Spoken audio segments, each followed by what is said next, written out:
Моето училище. В това училище всички искат да бъдат артисти. Готвачите в готвенето, барманите в коктейлите, момичетата от фирмата в броенето с парите. Но истинските артисти, тези от ателието по художествени изделия от метал, си мълчат. Само ръцете им не спират. И когато видим завършено поредно красиво нещо, тогава ние мълчим и знаем, това са артистите. Намираме се в работилницата по машиностроене. В момента в училище се подготвят така интересни, уникални изделия за манастира в Черепиш, което училището ще подари на 25 март.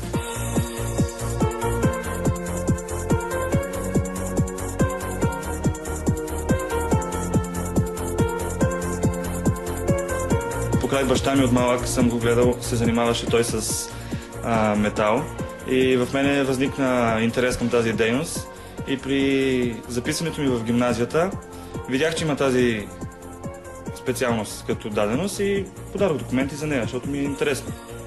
Искам работа с металия се занимавам, както тук. След като се записах, вечерта като си прибрах вкъщи, баща ми ме попита каква специалност са ме приели.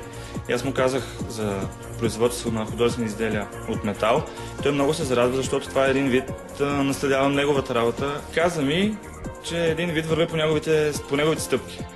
Искам да си отвори работилница, да имам с машини. Надявам да се реализирам с специалността, която съм завършил.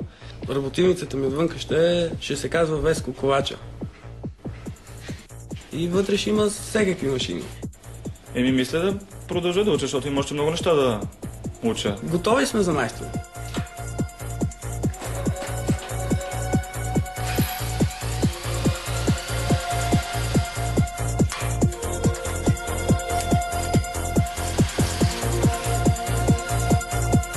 Аз специално избрах да уча, защото баща ми и дядо ми работят за варки, такива работи и още от малък покрай тях съм.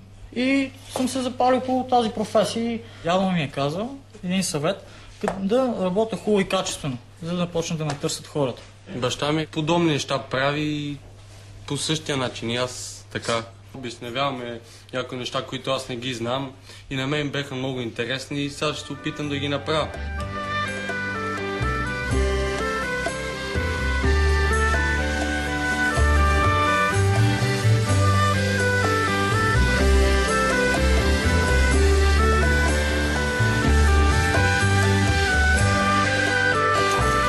В момента изработваме художествено изделие от метал, който се изработва с профили, готови профили заварени и с орнаменти, които са изработени на щамп машина.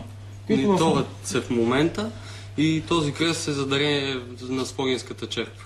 Аз лично се гордея с този кръст, който ще дарим на църквата, защото това е едно свято дело.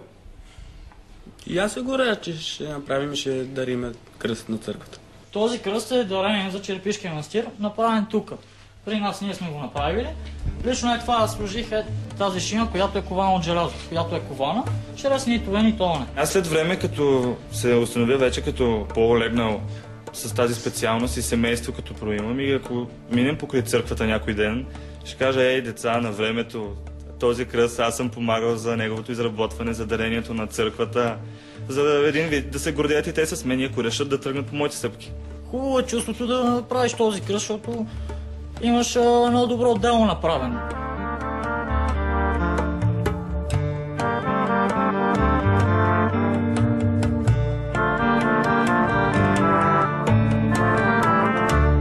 Идеята тръгна от това, когато започнахме с монтажа на изделията, които бяха за църквата в село Свидния, да се опитаме да направим за всички святи места в нашата община.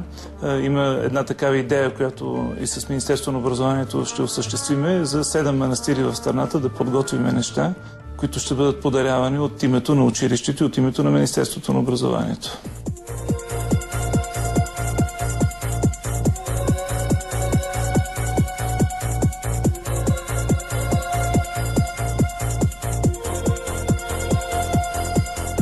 Това е учебно-тренировъчната зала за управление на машината, която получихме по проект съвместно с МОН по национална програма „Модернизиране системата на професионалното образование“. Това са симулатори, работни станции и компютър, които са едно към машината.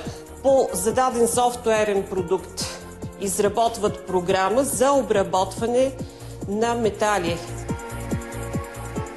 Това е нашата фрезова машина, която получихме по проекта и на която ще работят учениците от новата учебна година, специално с машини и системи с цифрово програмно управление.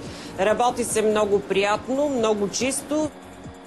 Бъдещето на специалностите в металообработването е наистина така сериозно и в момента хората от бизнеса, с които контактуваме, определено търсят такива специалисти. Затова и ние се насочихме за следващата година да разкрием и паралелка с цифрово програмно управление. Това са машини и съоръжения за цифрово програмно управление, защото знаете, че на трудовия пазар вече всичко, което се произвежда в съвременните предприятия, и с цифрово програмно управление. Миналата година, 2009-2010 година, участвахме в панорамата в град Пловдив за професионалното образование и заехме 3-то място. Аз бях награден с медал и с парична сума, а отборно заехме 1-во място.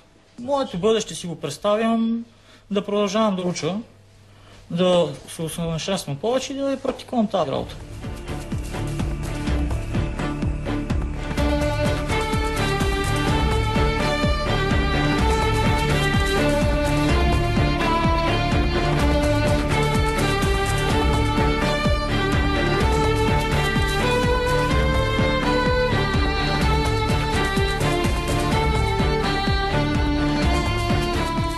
Избрах специалността електрически машини и апарати, защото ми харесва.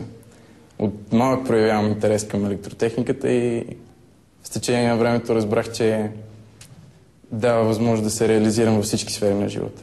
Избрах специалност електрически машини и апарати, защото още от малка проявявам интерес към нея и смятам да се реализирам за в бъдеще с точно тази специалност.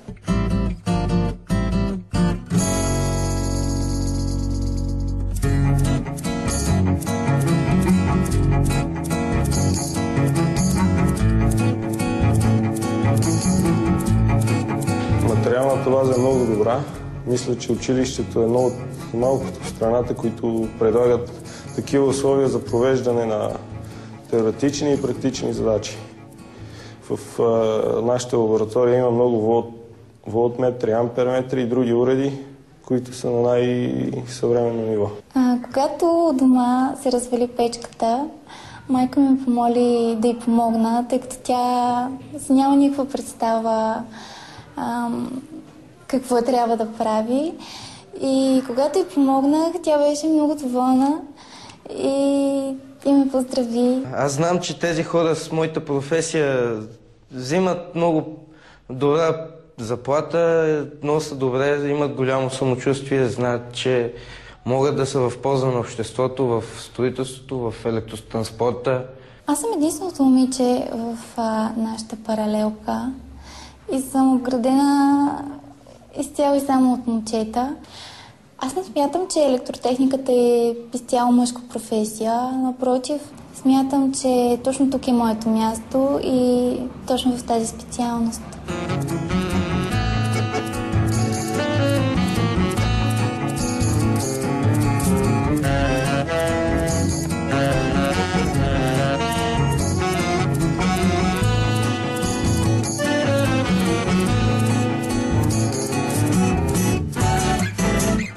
Баща ми кара камион и много често се случва дори да ме попита нещо, защото има неща, които той никога не е чува и които не знае във връзка с моята професия. Дори понякога остава изумен. И тогава ми казва: браво, моето момиче, ти си върха. В нас веднъж се развали кафе-машината на баща ми и той ми я дава и ми каза: за 4 години искам да видя какво си научил, да видим дали ще можеш да я оправиш. И аз отверката, фазомера, разглобих я и направих. И тате, естествено, получи много удовлетворение. Беше горд с мен, че За тези 4 години съм научил нещо, не съм ходил на училище, просто е така.